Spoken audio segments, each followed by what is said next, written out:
এলো বৈশাখ, চলিলাম অজানা গন্তব্যে, পকেটে কিছু থাক বা না থাক।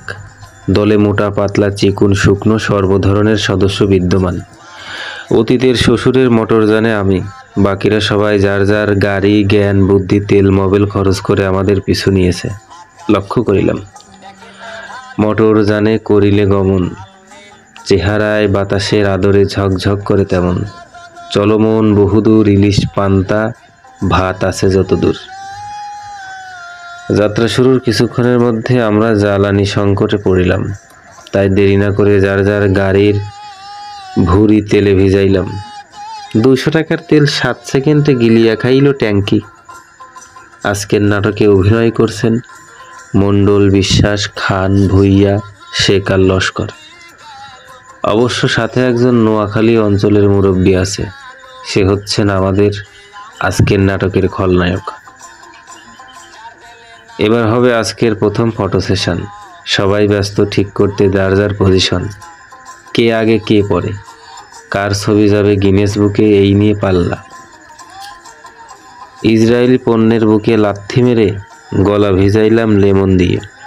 সবার জন্য বরাদ্দ 2 ঢোক, কেউ আবার 3-4 ঝাড়ছে পোষ।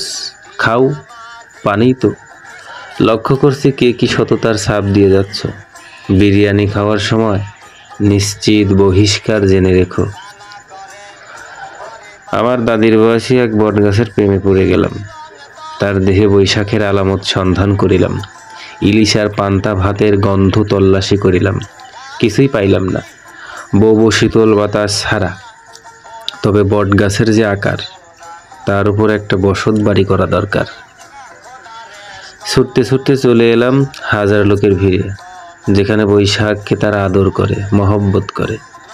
এসো হে বৈশাখ, তোমাকে আদর করি বৈশাখী মেলাতে। এখানে যা ধরবেন মাত্র 20 টাকা, তাই সবাই পড়েছে হুমড়ি দিয়ে পকেট খানা করতে ফাঁকা। আমি রিপোর্টার, আমার কি আছে এসব দরকার। বাল্যকাল থেকে আজও ভাবি, কল্পনা করি, কত মানুষ, কতজন, এই না চরাচরে। কারো সঙ্গে মিল দেখা যায় না কারো, সবাই দেখতে তার মতো করে। ধরলেই বিষ, তবু কেন বিক্রেতার সঙ্গে তোমরা করছো এত ফিসফিস। যত লাগে নাও, টাকা লাগে দাও। আমার বলার কিছু নাই, শুধু চেয়ে চেয়ে দেখলাম পোলাপাইনের নানামুখী ফ্যাশন। তবে আমরা সবাই গাঁজা, বিড়ি, বাবা সিদ্ধি খাই না, নিরামিষ খাই যদি পাই। সুন্দর গায়ে সবুজ শাড়ি, তোমার মাথায় বৈশাখী বাতাস মারছে বাড়ি। লাল ব্যার, লাল টি শার্ট, তুমি বড়ই স্মার্ট। বাড়িতে খাবারের মেনুতে মুড়ি দেখে চলে এলাম তাড়াতাড়ি। এখানে এসে দেখি মুড়ির আব্বা পম, কি আর করার, মুটমুট ঝাড়ি। শালার খাওয়াবি যখন ভারী কিছু খাওয়া, এসব কি মাসুদ।